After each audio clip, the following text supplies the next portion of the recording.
Well, thank you, George. Thank you very much. Can I just check that you can hear me? Yeah, great. Well, it is such a privilege and pleasure to be with you tonight. I want to start by thanking everybody who has been involved in organizing this. Thank you to the university for hosting us, but a particular thank you to George for inviting me and helping to put all this together. And thank you also for holding the meeting in English. Although my book has been published in Polish, as George mentioned, this is my first time in Poland. I came from the airport, literally landed about an hour ago, so I have not had time to learn to give a talk in Polish.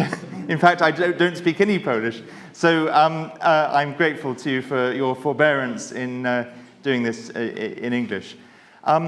It's a particular pleasure to be in Poland. I have always wanted to come to Poland for a number of reasons. Firstly, your extraordinary history has always both inspired and, of course, at times deeply troubled me. But in my own work for human rights, I've seen the journey that your country has been on and learnt a lot from it. I've had a number of Polish friends over the years. Of course, the great Pope that came from Poland, and I'm delighted that I'll be going on to Krakow from Warsaw and have a chance to go to that beautiful city. But he has long been an inspiration to me.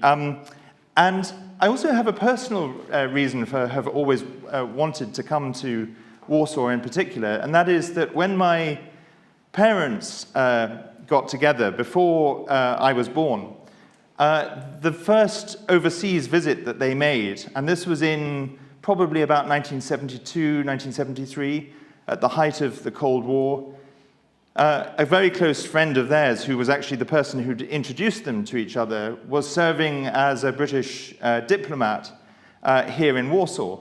And my parents drove across Europe, across Western Europe, East Germany, across Poland to Warsaw. Of course, it was a very different era then, but I've heard many of the stories from them of that journey, and so I'm so glad finally to be here myself. I also want to thank the publishers for taking on the book and translating it into Polish and publishing it here.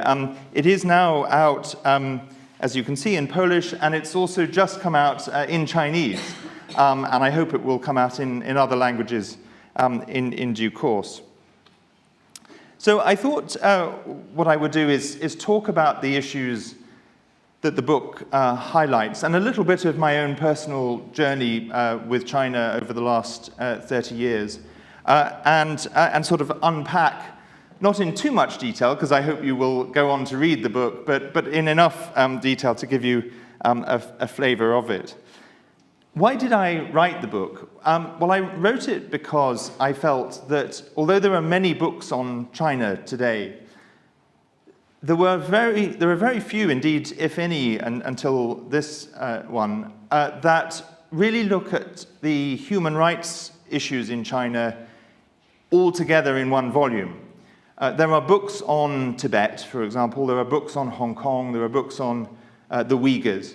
But I can't think of another book that puts all of those issues and the persecution of Christians, the persecution of Falun Gong, the crackdown on dissidents and civil society in mainland China itself, the threats to Taiwan, and also the relationship between the Chinese Communist Party regime and two of the dictatorships on its borders, Myanmar and North Korea.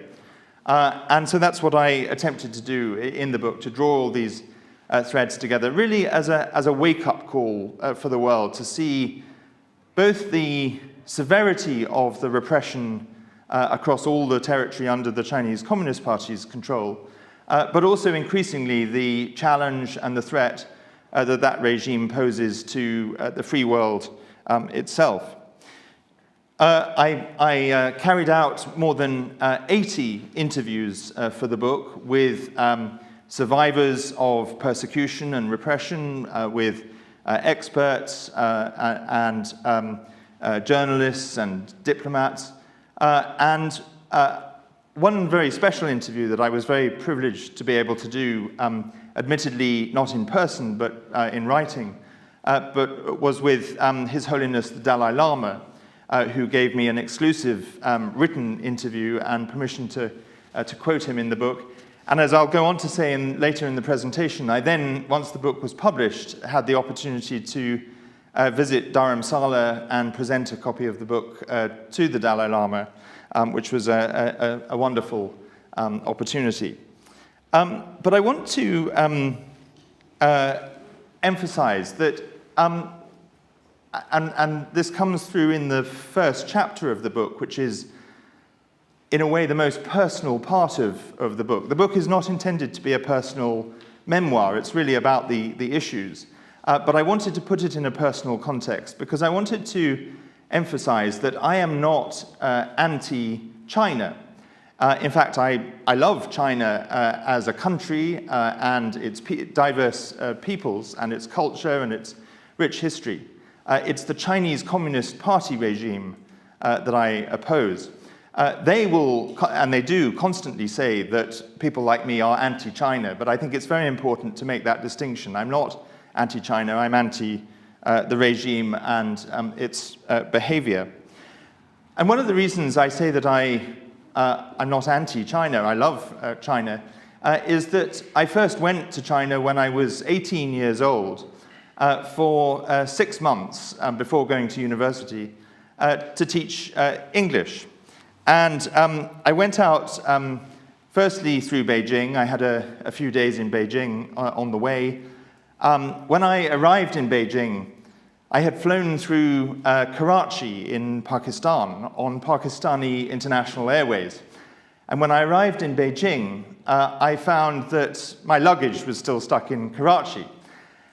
And so I needed a change of clothes for the couple of days that I was in Beijing before my luggage caught up with me. And so I bought a T-shirt which had a picture of the Great Wall of China and some words in Chinese, and at that time I didn't speak any Chinese. But somebody translated it for me, and the words on that T-shirt say, "You are not a real man if you have not climbed the Great Wall." Well, I not only climbed the Great Wall, but some years later I actually slept on the Great Wall. So hopefully my manhood is now not in any doubt. But that was my first experience in Beijing.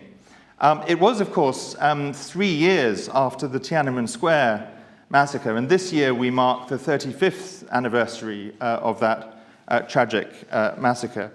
But despite it being only 3 years after that tragedy, there was a sense at that time that China was beginning to open up and move in a different direction.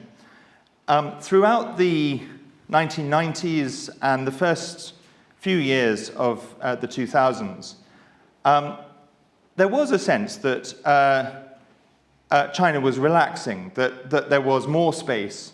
Of course, it was still limited space, but there was somewhat more space for religious practice, for civil society, for bloggers, for independent journalists, for human rights lawyers. The Chinese Communist Party has always been repressive, but there was this sense that things perhaps might be opening up, with some very obvious exceptions. It was during that period that the crackdown on Falun Gong, for example, took place. But nevertheless, there was this sense that China was beginning to open up. And I'll come on to say why and how that has dramatically changed in the last decade or so. But I went from Beijing to the city of Qingdao on the east coast of China, famous for the best beer in China. That wasn't the reason I went there, but it was a nice discovery once I was there. And I had a wonderful experience. I made a lot of friends among the Chinese students that I was teaching. They were more or less the same age as me, and some of them became longtime friends. I was able to do creative things in the school that I was teaching in. For example, I asked if I could organize a school play, and they had never done a school play before, and it had to get the permission of not only the head teacher, but also the secretary of the Communist Party in the school. But that approval was given, and I did my own adaptation of the story of Alice in Wonderland, and had an amazing time producing that. I taught in two schools in Qingdao, one that was a very academic school with very talented students who spoke, many of whom spoke quite good English. And then I taught in another school that was a vocational school training students for the hospitality industry. So that was the background to my 30 years or so of working on China. And that I share that just to illustrate that for me this is a personal journey and a personal connection with China, not simply, I'm not simply someone sitting in London talking about human rights in China. I mentioned that there was this sense of China beginning to open up during those years. That changed very significantly, certainly under Xi Jinping over the last 12 years or so, but actually the crackdown was beginning even before Xi Jinping. And I would say the crackdown really started around the time of the Beijing Olympics in 2008. And I think actually giving China the Olympics that year was a big mistake, because I think at that point they concluded that they had pretty much got everything they wanted from the international community. They got the prestige of the Beijing Olympics. They, little after that, joined the World Trade Organization. They had most favored nation status from the United States. And so in a sense, they felt they didn't need to continue any signs of opening up. But there were some other things that went on alongside that caused this crackdown. Firstly, of course, there was a growing movement within China demanding substantial change. There was a movement called Charter 08, and the Nobel Peace Prize laureate who died in prison, Liu Xiaobo, I think really scared the Chinese Communist Party. I think they concluded that whatever relaxation or reform they had allowed had gone too far, and they were feeling threatened by it. Around the same time, there were what we called at the time the Arab Spring and the various other color revolutions around the world. And I think those also worried the Chinese Communist Party. And so the crackdown began, but when Xi Jinping took over in 2012, it really intensified. And all of that space, however limited it may have been, all of that space that existed has pretty much disappeared. Those civil society groups, some of those human rights lawyers who I met in Beijing, who told me at the time of the space that they were able to operate in, not only has that space disappeared, but actually some of those human rights lawyers have literally disappeared as well. And China today is an incredibly repressive environment for anyone who dissents from the Chinese Communist Party, whether they are active dissidents, civil society activists, human rights defenders, journalists, or religious believers. And you can see the crackdown expressed in a number of key documents, which I describe in the book. Some of Xi Jinping's earliest speeches described the path that they then went on. There's a key document with the not very imaginative title, Document Number 9. But Document Number 9 is a crucial document for setting out Xi Jinping's vision of China. And it is a document that basically says that the Chinese Communist Party is in complete conflict with values of human rights, of an independent judiciary, any idea of a free media. China introduced a very draconian national security law in 2015 and a foreign NGOs law around that time as well. So a whole series of repressive laws that I detail in the book. But let me turn now to some of the other things that have gone on in the last decade or so. In the region in the west of China known as Xinjiang, where the Uyghur population, who are predominantly Muslim people, they have, over the last decade or so, experienced and suffered what is increasingly recognized as a genocide. The United States, both the previous administration and the current administration, it may be the only thing those two administrations agree on, but both of them recognized this as a genocide. About 1 million people are in prison camps across the Xinjiang region.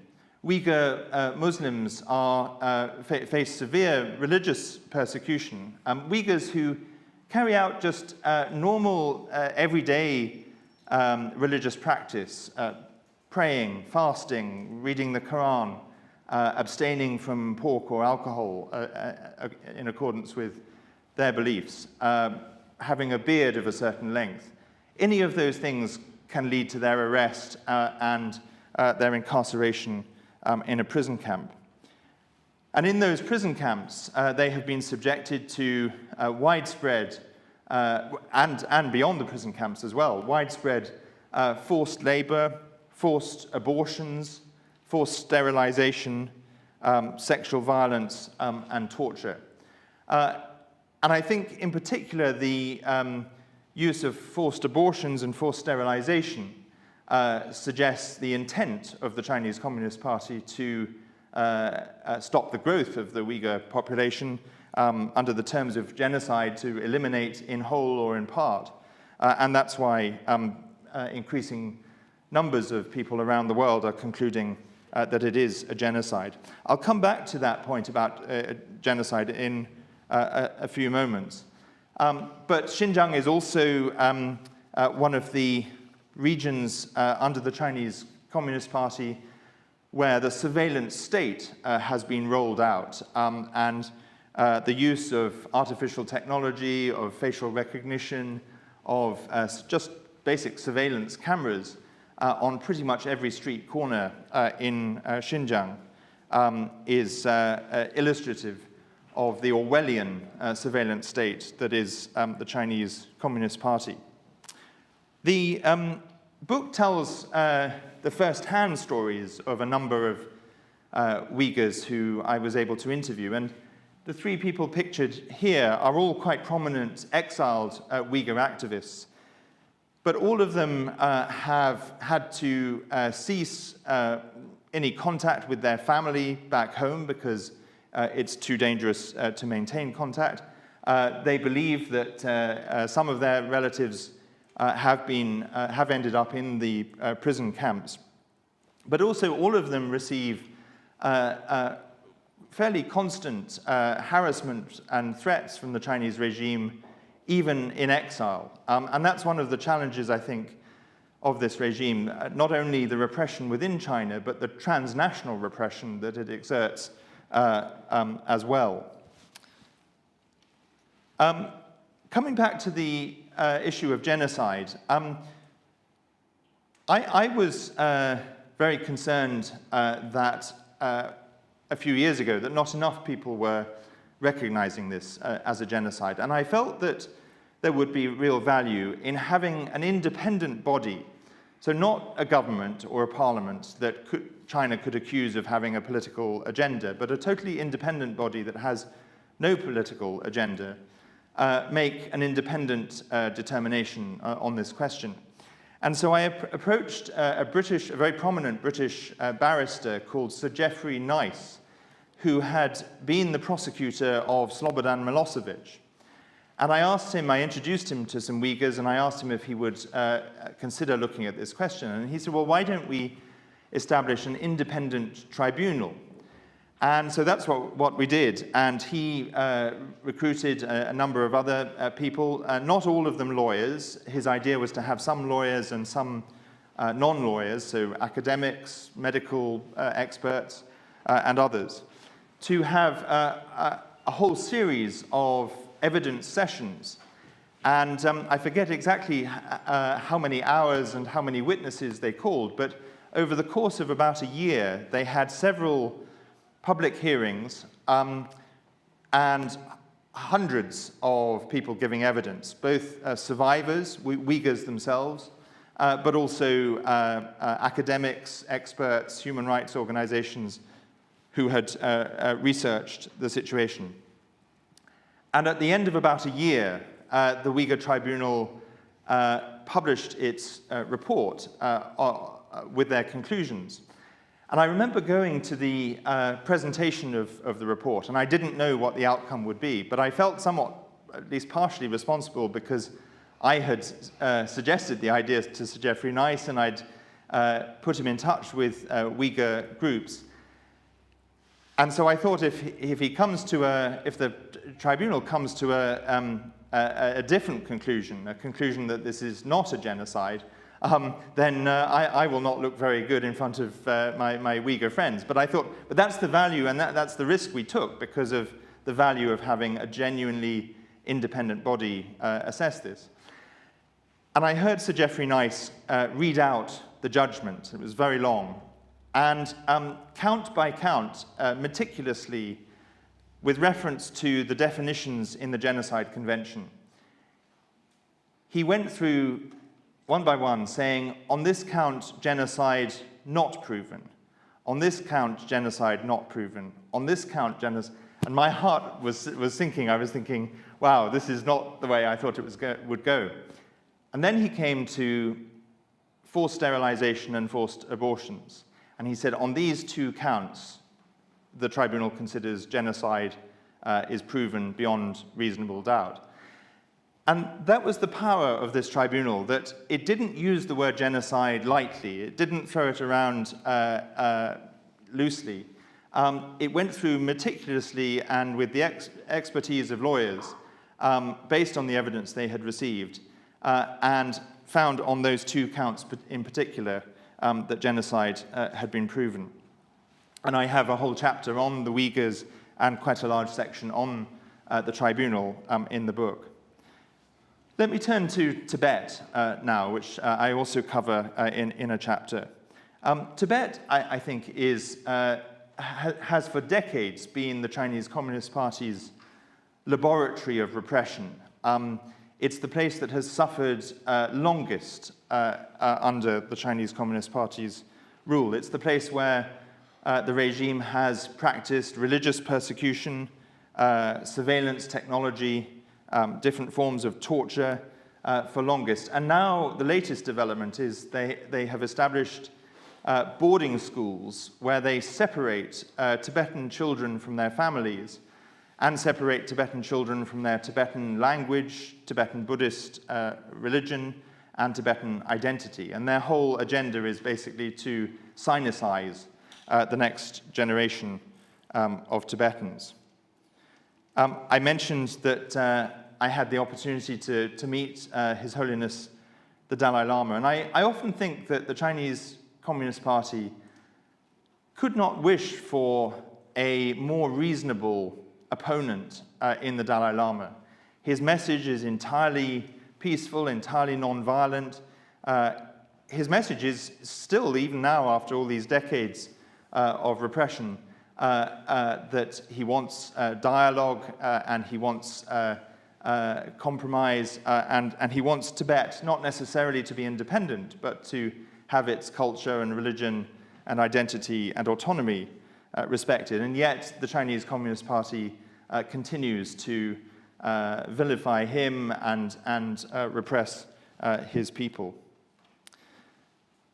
The persecution of Christians is another very serious issue across China, and it has intensified under Xi Jinping. And again, I have a whole chapter on this. The former US ambassador at large for international religious freedom, Sam Brownback, has said that China is at war with faith. And we've seen this particularly in the way they treat Christians, with the destruction of hundreds of churches across China, the destruction of crosses on churches, a campaign of forcing churches, particularly the state-controlled churches, to display portraits of Xi Jinping and other Communist Party leaders or Communist Party propaganda banners in the churches alongside or sometimes instead of religious imagery. There are Christian leaders, Catholic and Protestant, like this one, Pastor Wang Yi, who have been arrested and jailed. And then there's the issue, and I've already had a conversation with one person in the room just before we started, the issue of forced organ harvesting. This was an issue that I became aware of in about 2016 and became very actively involved.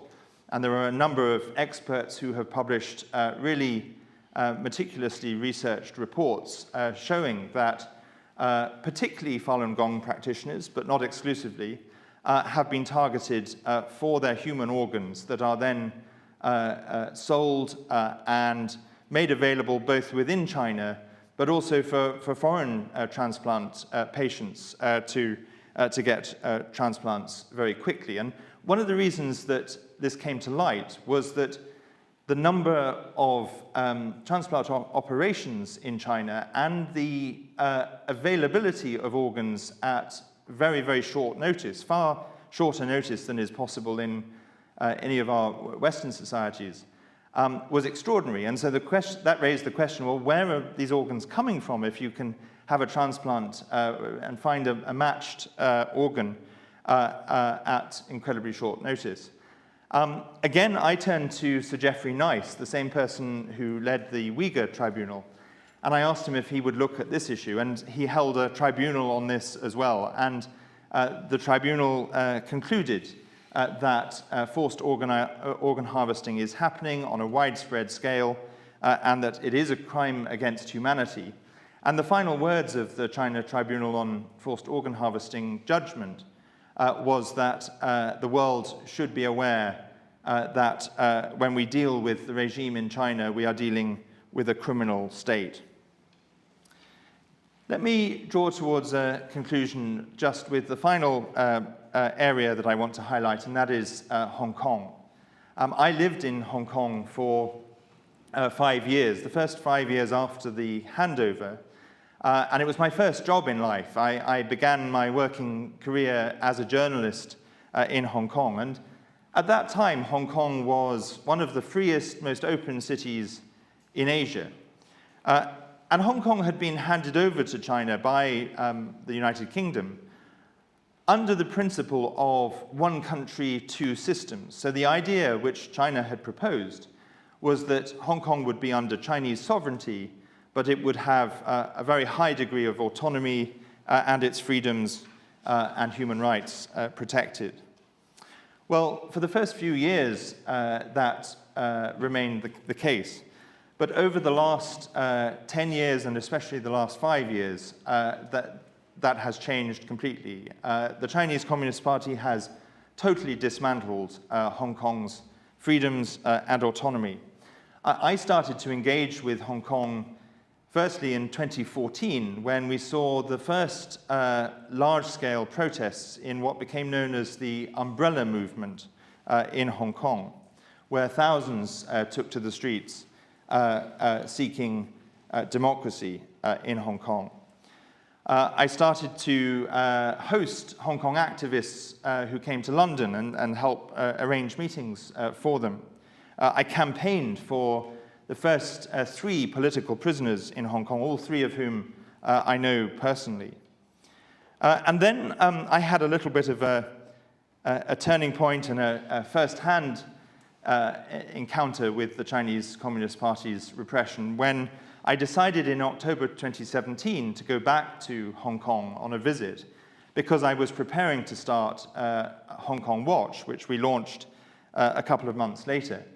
Unfortunately, news of my visit to Hong Kong reached Beijing, and they decided that they didn't want me to visit Hong Kong, and I arrived at the airport and was denied entry. And it became, I believe I was probably the first Westerner to be denied entry to Hong Kong. It became quite a media and diplomatic incident. The Foreign Secretary at the time, Boris Johnson,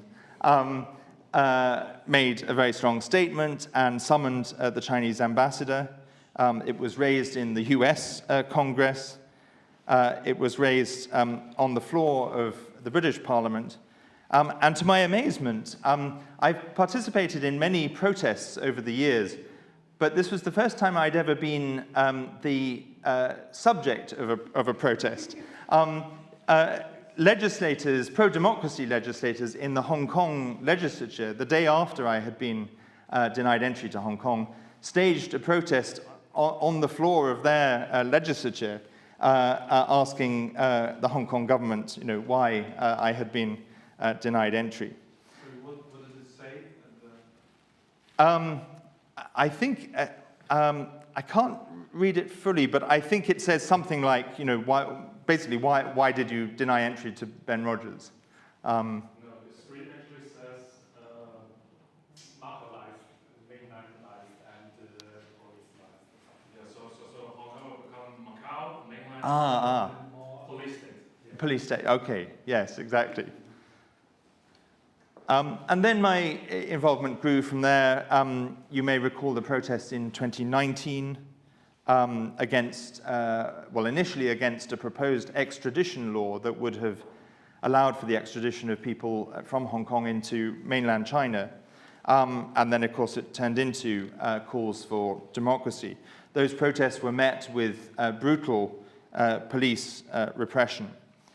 And since then, the situation has deteriorated even further. In 2020, Beijing imposed a very draconian national security law in Hong Kong, which has resulted really in the shutdown of all independent media, pretty much all civil society, all freedom of expression in Hong Kong. And one of the primary examples of that is this amazing man, Jimmy Lai, who I'm privileged to call a friend. He's a 76-year-old entrepreneur who founded the Apple Daily newspaper, which I had the privilege of writing for in the English language version for the last year of its existence. But in 2021, the Apple Daily was forced by the authorities to close, and Jimmy Lai has spent the last 3.5 years in prison on multiple charges. And right now, he's in the midst of his biggest trial, which is his trial under the national security law, where he could very well face the rest of his years, the rest of his life in prison in Hong Kong. I myself have actually been named in his trial, along with a number of other foreign nationals, as a so-called collaborator with him. And the evidence that the prosecution has presented is really absurd. Just as one example, they presented a WhatsApp message that Jimmy Lai had sent to me in 2019, predating the national security law. And in that message, Jimmy Lai, as the publisher of the Apple Daily, asked me if I could ask the former British governor of Hong Kong, the last governor of Hong Kong, Chris Patten, if he would provide a comment to an Apple Daily journalist. A perfectly normal thing for a newspaper publisher to do. This has been presented in court as evidence of his collusion with foreign forces, is the charge. And so now the situation is that, having lived in Hong Kong, having many friends in Hong Kong, before this law came in, I was in almost daily contact with people in Hong Kong. I'm now not in contact with anybody in Hong Kong. That's because many of my friends are in prison. Many of my friends have left Hong Kong and are in exile, in which case I am in touch with them, but outside. And the few people that I know that aren't in prison or exile, I don't want to contact because I don't want to put them in danger. And so my involvement with Hong Kong now is entirely with the Hong Kong diaspora, which is large and growing, particularly in the UK. But I'll just draw to a close with some final thoughts, which is that nothing that I have experienced at all compares in any way with what the people of Hong Kong and the peoples across China face. But I have had, through doing this work, some taste of the Chinese regime's behavior. From 2018 through to about 2020, I received regular anonymous threatening letters, postmarked and stamped from Hong Kong, to my home address. And obviously I don't make my home address public, but somehow they had found it out.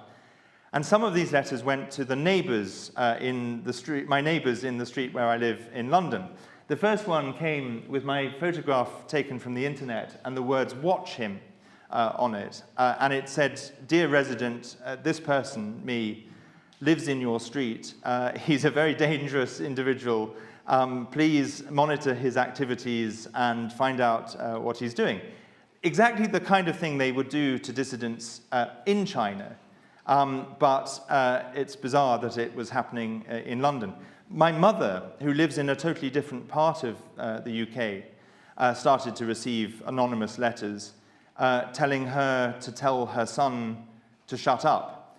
And don't worry, I will shut up in a moment. But thankfully, my mother has a good sense of humor, and her response was to laugh. And she said to me, when I read this letter telling me to tell you to shut up, my thought was, I gave up many years ago trying to do that. I've had events in the UK where Chinese agents have come to disrupt. I myself have been threatened under the national security law with a prison sentence in Hong Kong. So those are some of the experiences that I have had. The last issue I want to just put on the table, but because of time I won't explore it now, but we can come to it in questions if you'd like to, is Taiwan. I have a whole chapter on Taiwan. I've visited Taiwan a number of times, and I think that if we believe in freedom and democracy, we need to do everything possible to support and defend Taiwan, which is, in contrast to the regime in mainland China, a vibrant, dynamic democracy and open society that is increasingly threatened.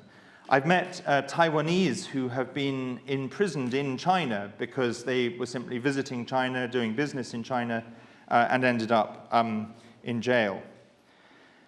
And so let me close. This is actually an image that was from a different country that I spent a lot of time working on, Burma or Myanmar, which I also cover in the book. But I think it poses a question that really underpins everything that I've been saying. This was hanging in a bamboo hut in a refugee camp on the Thailand-Myanmar border. And it just says, "Are you for democracy or dictatorship?" And I think if we are for democracy, then we need to confront the growing challenge that China poses to us today. I have a chapter at the end of the book that attempts to set out some thoughts on what we might do to confront the challenge of China. I won't go through all my recommendations because I hope you will read the book, but broadly speaking, I look at things we can do to end impunity, ensure accountability for crimes against humanity, what we can do to provide lifelines to help those who need to get out from Hong Kong or from China itself find refuge in the free world. And thirdly, and perhaps most importantly, what we should be doing to defend our democracies from interference and disruption by the Chinese state. And I will leave you finally with some words from the very end of the book from a very prominent activist, Wu Kai-shi, who took part in the Tiananmen Square protest, was one of the leaders, and also happens to be a Uyghur. And he says this, as Wu Kai-shi told me, US Congressman Chris Smith said on the 30th anniversary of the Tiananmen Square massacre, and this year marks the 35th, that in between the tank and the tank man, you have to choose a side. There is no middle way. There is no in-between. Today, with more than 1 million Uyghurs in concentration camps, a pandemic that hit the whole world, the dismantling of Hong Kong's freedoms, threats to Taiwan increasing, we need to end what the foreign policy establishment calls strategic ambiguity and introduce strategic clarity. That clarity is the answer to the question of what the free world should do. Stand clear and tell Beijing that there is a red line. Thank you very much for having me, and I look forward to your questions now.